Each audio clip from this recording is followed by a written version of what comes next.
First pitch to Dawson. Strike call. Jackson had some problems yesterday. Appeared in the ball game but didn't retire anybody. Gave up a run on one hit. Struck out one, and he reached on a wild pitch. Here's the pitch. Whoa, he had a cut. 2 strikes to nothing. Jackson has started 7 games this year. They gave him a look in the starting rotation, but he just wasn't ready to handle it yet, so they're trying to ease him into the major leagues in the bullpen. Just a hard-throwing youngster with a good hard slider. I tell you, that left-hander they used before Jackson, Ritchie, looked very good. The pitch outside. 1 ball, 2 strikes. Jackson's had 2 home runs, accounted for all 4 runs. The only time he was retired, he hit into an unassisted double play. There's a drive, and the left field going back near the wall. Chris Dave, it might be hit it! A home run! Holy cow! His 31st home run! His 3rd of the game! Hello friends, I hope you had a great week. So last week we talked a little bit about the Andre Dawson Classic. So who is the man behind this baseball tradition? Andre Dawson was born July 10th, 1954 in Miami, Florida. The Hawk nickname was given to him by his uncle because of his aggressive approach to the ball as a young player. Dawson, a talented high school player from Florida, initially did not draw attention from professional scouts or college recruiters. Multiple knee injuries might have hurt his athletic development, and that might be the reason why he really wasn't recruited as much as I think he should have been.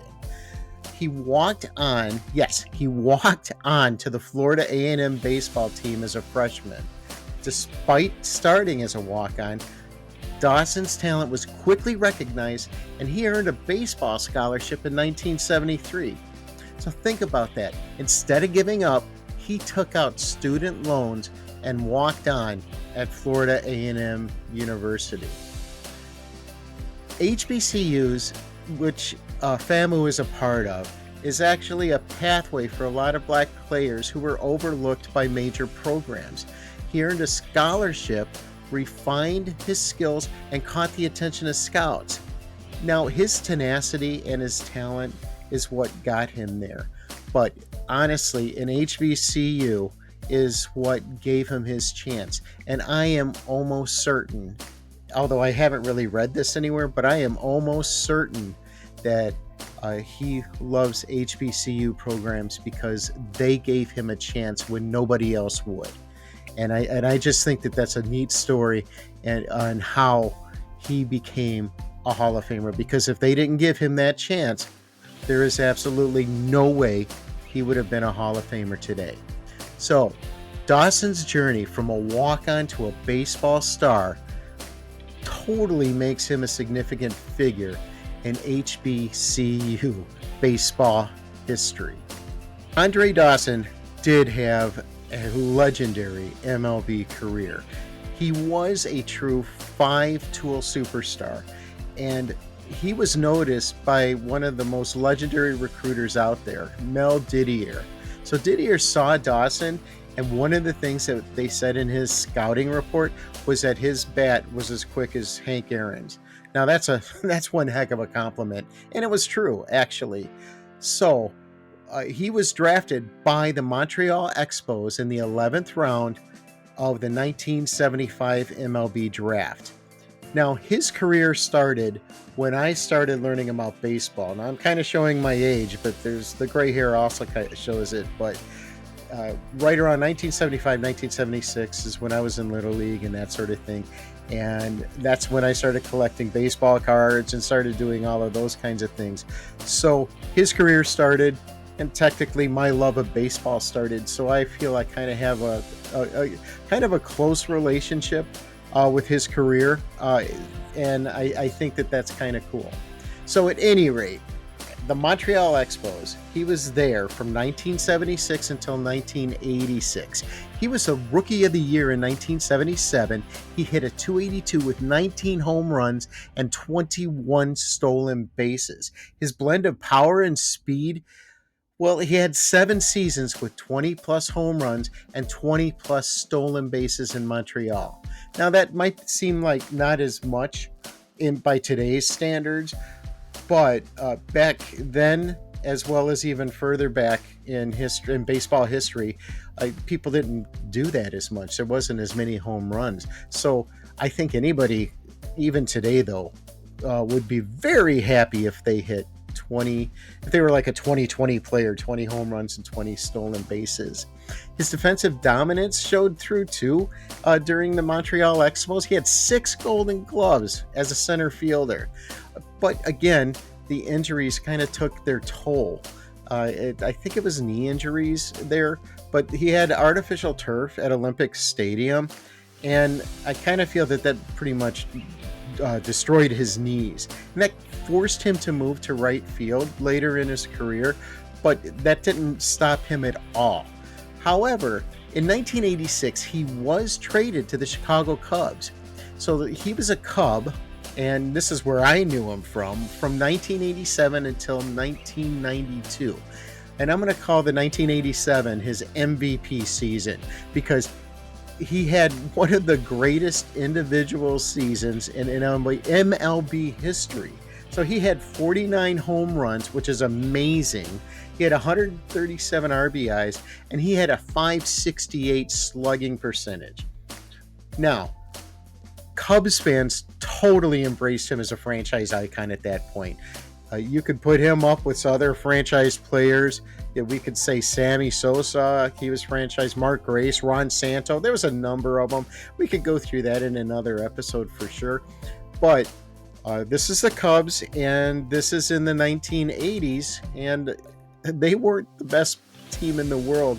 So he has the distinction of being the first player to ever win an MVP on a last place team.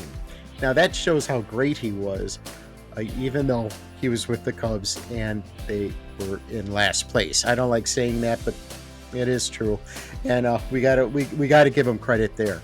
It was him who did that. It certainly wasn't the Cubs at that point. Let's just say that. Now, from 1993 to 1996, that was kind of the end of his career, kind of like that twilight point in a player's career. He was with the Boston Red Sox and the Florida Marlins from 1993 to 1996. He played his final years as a DH, and it was like a DH bench role, but he still made an impact even then. He retired in 1996 after 21 seasons, cementing his place as a baseball legend. So if we looked at his total career stats and accomplishments, we could say, and this is why we could call him a Hall of Famer, because he was batting average. His batting average was a .279. He had 2,774 hits. He had 438 home runs, and he had 1,591 RBIs. Ended up with 8 Gold Gloves. He had 314 stolen bases, and he got into the Hall of Fame in 2010.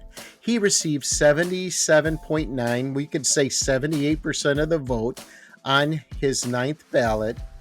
His plaque features him in a Montreal Expos cap. However, Dawson said he would prefer a Cubs hat there. And he was the second player inducted as an Expo, just after Gary Carter. That's amazing. He had a wonderful career. I'm glad that he was part of the Cubs. That's where, like I said, that's where I knew him from. And he was such a joy to watch. And I'm glad to see him. The last time I saw him was at the Cubs convention. So he still goes to the Cubs convention. And he is still active in baseball. I didn't see him in Florida this year. I didn't look for him either, but I'm sure that he was doing some interviews and that sort of thing to to talk about the Andre Dawson Classic. Let's talk about the Andre Dawson Classic just briefly. There'll be a link somewhere up here that talk about that because that's what we talked about last week. So in case you missed that, let's just do a little brief overview of this. The Andre Dawson Classic, what is it? Well, it's an annual tournament featuring HBCU baseball teams, and it's supported by the MLB. It's important because HBCU players don't always get the same scouting and exposure as Power 5 conference players. This tournament gives them a national platform to showcase their skills. Now, the 2025 team, it was held at Jackie Robinson Training Complex in Vero Beach, Florida. It featured 7 HBCUs plus the University of Missouri. The biggest storyline here, Alabama State's 10-2 win over Missouri, and it proved that HBCUs can compete at the highest levels. Andre's role in promoting this, he continues to mentor young players, and he pushes for greater MLB investment in HBCU talent development. And I really hope I could go next year as well. I had a lot of fun, just as much fun as I would have in an independent league or even like a minor league kind of game. I think it was cool. I think it was fun. It was very relaxing, and it was just a really nice way for me to start my baseball season. So we've talked about Andre Dawson as a player, and also talked about how his service to the HBCU community and players is important to him. And the other thing that I found out after doing a little research and that sort of thing is that after retiring from baseball, from playing, Dawson, he actually took an unexpected career path. He now owns a funeral home. So why a funeral home, right? That's not something that I would expect a ball player to do, but it actually makes sense if you think about it. So Dawson, he's always been a man of discipline, responsibility, and community service. It should be obvious in the things we talked about previous. He wanted a business that had a real impact, helping people through difficult times. And his younger brother originally owned a funeral home, and Dawson invested in it in 2003, I think it was. So by 2008, he became the full owner of Paradise Memorial Funeral Home in Richmond Heights, Florida. So what does he do there? He's actually involved in operations, and sometimes he helps families directly. He's handled arrangements for people that he knew personally. And in 2020, he was interviewed during the pandemic times, and this really shows his character, at least to me. Dawson spoke about how heartbreaking it was to see families struggle with limited funerals and grieving restrictions. And seeing some of that kind of thing personally, I have to say that that was a pretty hard thing. So I totally understand where he's coming from on that. So what's his perspective? He looks at this as a calling, just like baseball was. He went from comforting fans after losses to comforting families in some of their toughest moments. And just like in baseball, his focus has always been, and I am convinced always will be, on his integrity and helping people. And that is a legacy that is amazing and very awesome. I know I've been saying awesome a lot in this one, but Awesome Dawson is something that I've always said about Andre Dawson. And I appreciate everything the Hawks done for the Cubs and Chicago, and also what he's done for HBCUs. And even now, during these times where he's outside of baseball, but he comforts his community and his family and supports everybody in that southern Florida area. I think that's really cool. So there you have it. There's Andre Dawson from his high school start all the way to him being a funeral home owner. He wasn't just a great player, he's a great person.